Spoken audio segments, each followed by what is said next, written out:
I'm Wai Yong. I'm a psychiatrist turned self-taught luthier.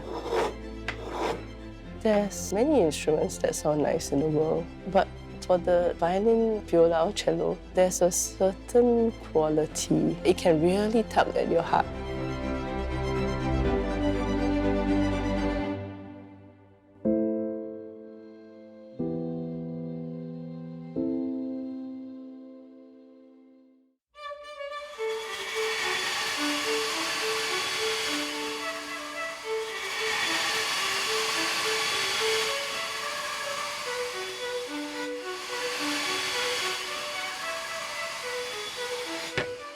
When you're working with maple, there's a certain mapley smell, and it has these ripples in the wood, so it's quite pretty.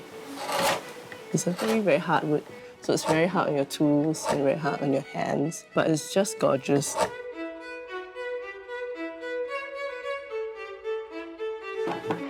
When you have nice maple or any wood, you have this crispy sensation under your tools, which is always what you want to have. Then you know, this wood is probably going to work well.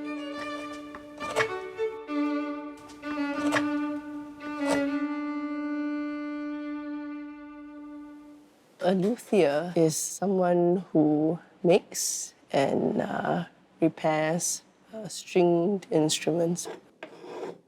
So bowed instruments include violins, violas, cellos, and plucked instruments, commonly the guitars.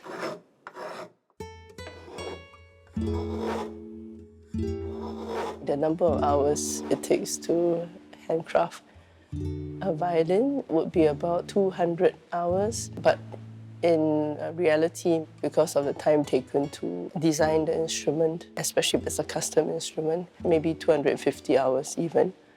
And for cellos, it would take at least 3 times that number of hours.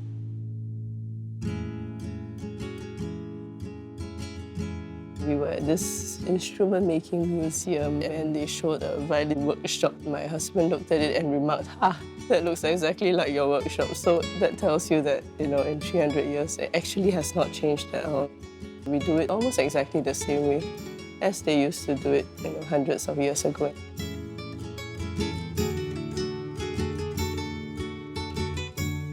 In traditional violin making, every single part is, in a way, crafted.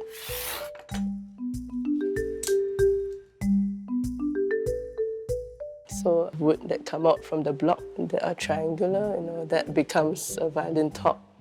An entire block of wood will become a scroll, or sheets of wood become strips, and then we cut off pieces of wood from the bigger block, thin pieces, and then they become ribs. So it really is a lot of work. Why would we bother to handcraft a violin from just blocks of wood? There's definitely an advantage in the sense that you can, in theory, sculpt the final sound. I think that's always what we're after.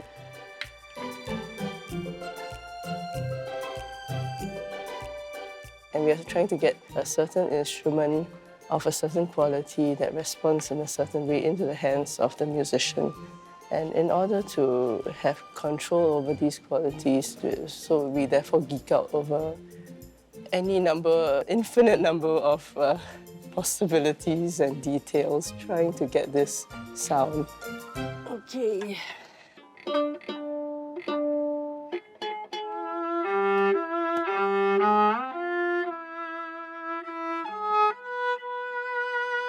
I can maybe shorten the sound pulse. Let's try moving it a bit first. Yeah, okay. Before Luthier, I was working in a general hospital as a psychiatrist. I was doing that for about 10 years.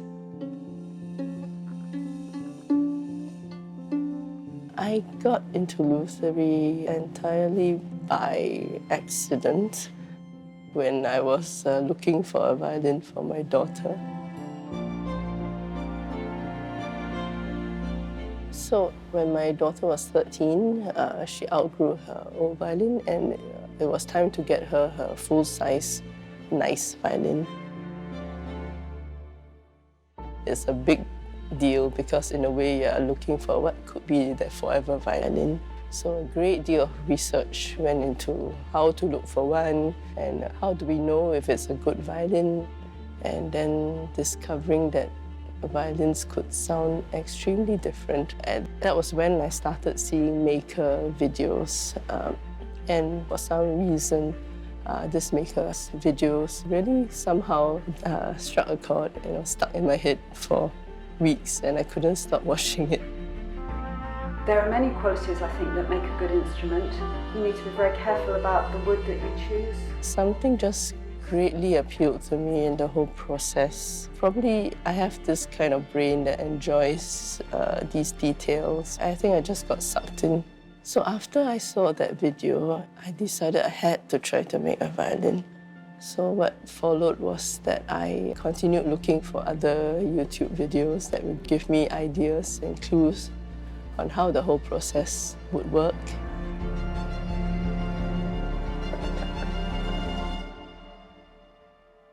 Well, looking at this violin again, it's my first violin. I suppose it is a violin, and it looks like a violin. I think the intention was always just to get through all the steps from beginning to end and get a violin.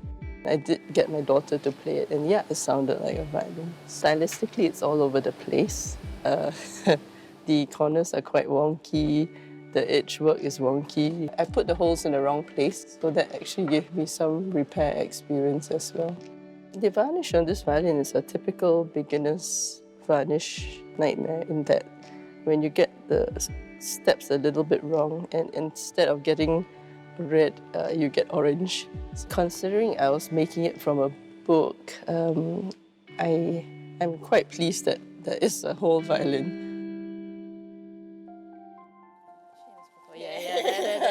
See, if she's there, it'll be unmistakable. So I've known Wai Yong for a really long time, and we were secondary school classmates.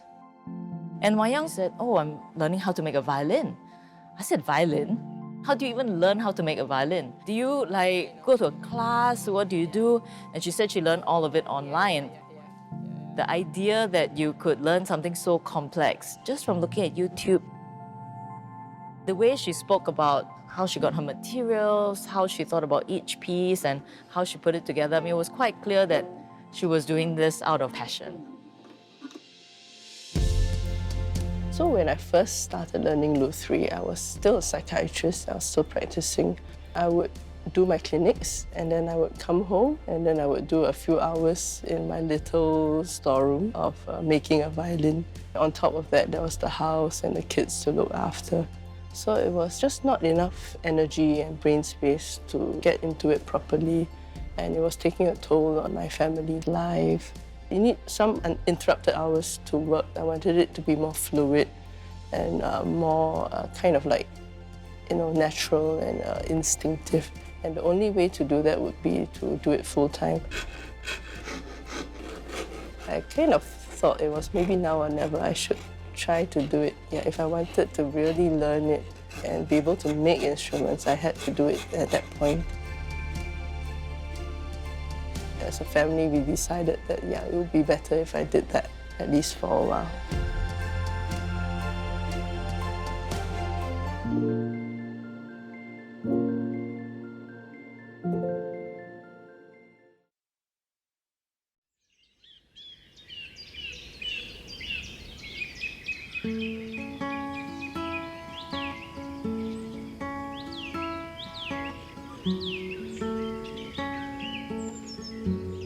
I stopped psychiatry and went full-time. At that time, I received 2 commissions, a guitar commission and a violin commission. I said to her, "Hey, I'm in the market for a violin myself because my daughter had outgrown hers."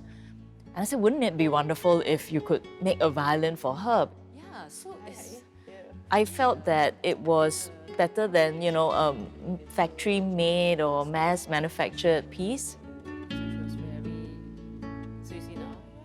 So after waiting with a lot of anticipation, my daughter and I finally, drove to Wai Yong's house to pick up the violin. Ta-da! And I think it was really something that we both were not quite sure what to expect, right? I think the awe and the amazement was when she picked up the violin and played it. And the sound was so different from the violin that she had. It was just an amazing moment to see and just hear that sound. Both she and I were like, wow, this is great. So that was really encouraging. Selling the first instrument was kind of maybe a strange feeling. Maybe just unreal. It was nice feeling here.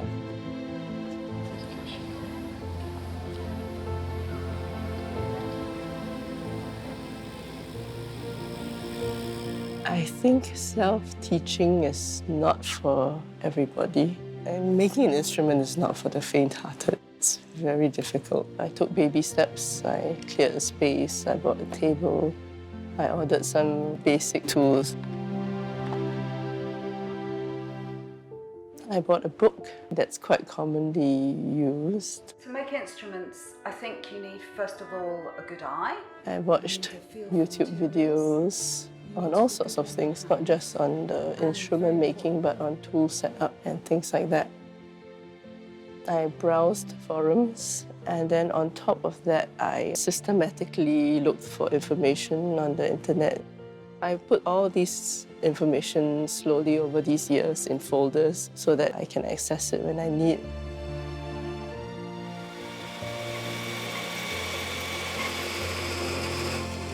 In the end, making a violin is about manual skills. In making the first violin, I realized very quickly that one could get paralyzed if you are afraid to make a mistake. So just make the mistake already. So that way you can progress and you can learn. So for example, if you push your chisel a certain way into the wood, so then you realize very quickly, okay, you can't do that. You have to do it a different way. So slowly you get a sense of the way the grain works and how it feels, and then you just instinctively change direction.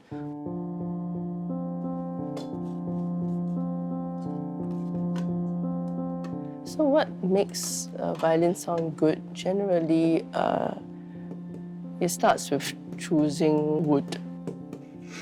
You really want to start with the best, so we're very careful about your wood selection. The wood that I use for the violin is very important. The wood is called tone wood.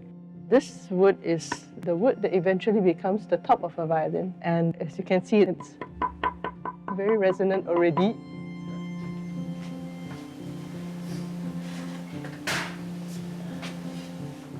So this is maple, this is the back of the violin, and the sides, which is matching from the same tree. You can see this streaking, which is very, very pretty.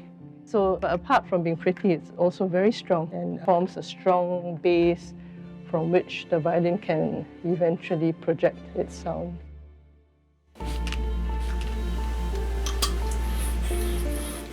And then after that, the woodworking has to be good. Details such as how thick and how heavy each individual piece is. When we are thicknessing wood, we do go into tenths of an mm. It's actually faster at the very beginning. Then right at the end, when you're removing 0.1 of an mm, it actually takes a very long time because you're very careful. It takes very long to get down to that final, 0.1 of an mm difference.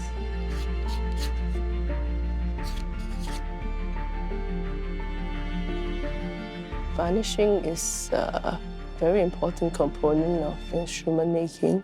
Varnish must basically protect the wood, but then it also has to be acoustical. And in the Singapore context, it has to withstand our weather and humidity. So therein lies a very big problem for me, because the very classical varnishes that are acoustical, that Stradivari would have used and most instrument makers use now, actually do very poorly in Singapore.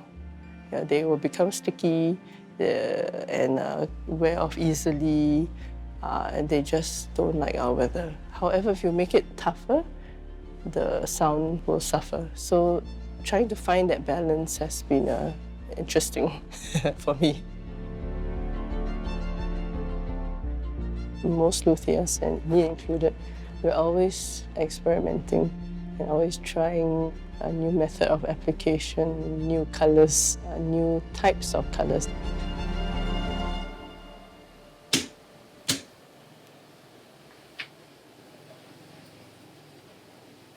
The cat guitar was a very special project commissioned by a good friend for her husband's birthday.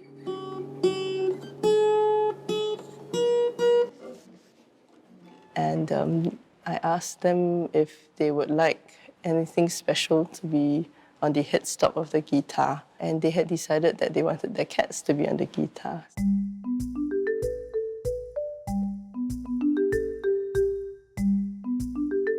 It probably took 6 to 8 months to complete.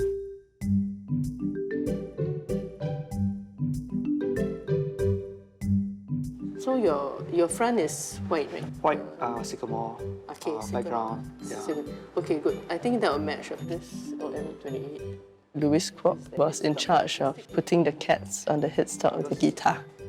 He's a wizard at marquetry. It's a traditional French craft, and he's learnt it in France and in England.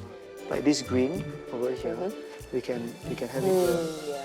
Wai Yong and I have been friends for quite some time, and when she first approached me with this project, I was a bit hesitant. But when she said cats, I'm like, okay, let's go for it. Then when she said that each cat head was about 20-cent coin size, I was even more worried because I've never done something that intricate.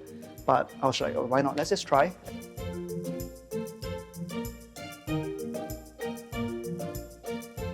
Watching him sketch out the concept and then choose the veneers, which are these thin pieces of wood, and each piece of wood is a different colour. So all the colours you see on the headstock are from the wood itself. There's no actual after coloration, and all of the details are thin wood pieces inlaid into the headstock, and they form this picture of 4 cat faces. It's magical.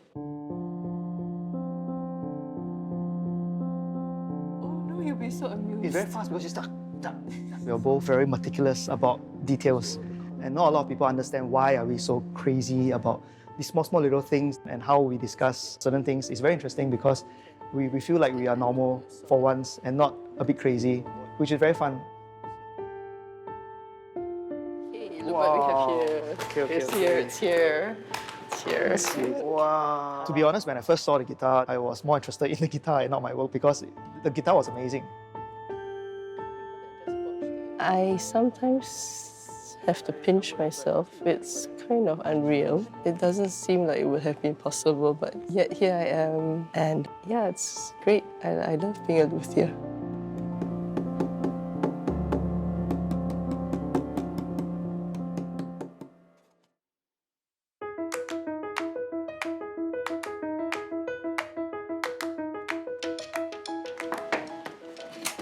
Hey! Hello, Auntie Wai Yong. Hello. How are you? Good. What do we Violin have? for you to check.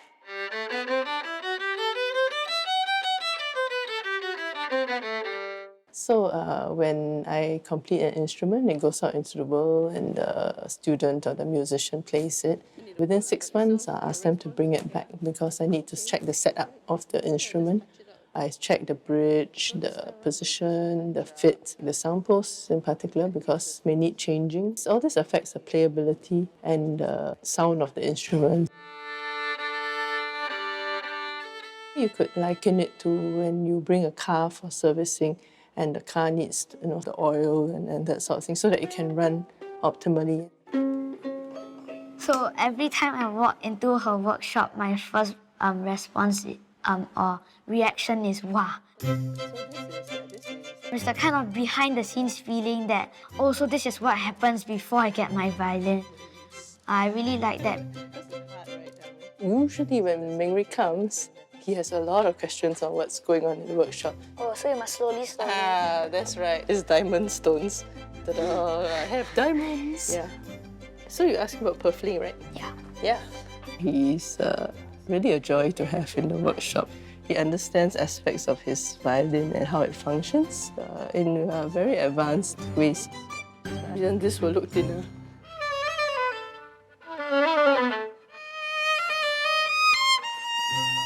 The sound that Auntie Wai Yong's violins make is very special because every single adjustment that you want while she's making it comes out after she's done.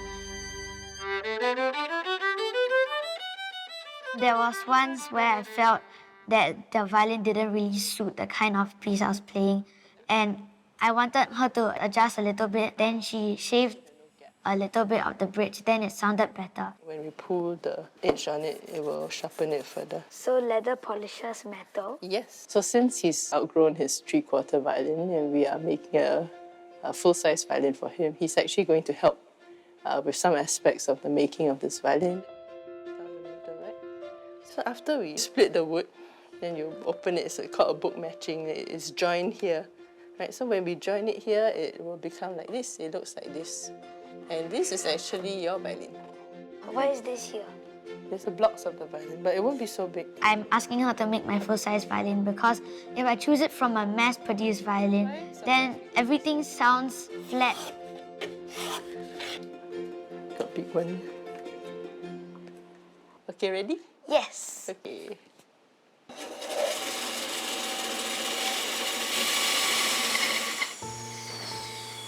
In her violin shop, when I start making my full-size violin, it's like a pet and I can see it slowly grow.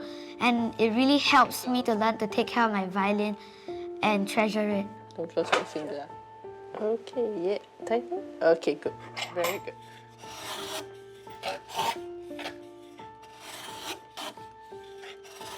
It's like those, those secret message.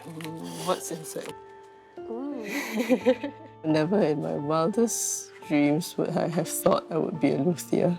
I've met lots of lovely kids, and it's really nice when the kids want to come to Auntie Wai Yong's workshop, or they tell their parents they want to be luthiers next time, which is really great.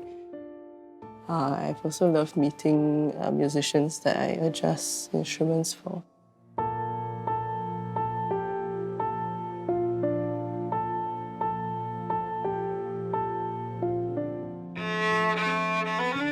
There's nothing like the sound of a string instrument. The string instrument evokes emotions that many other instruments do not, at least for me. It can be expansive, huge, it can be plaintive and evocative.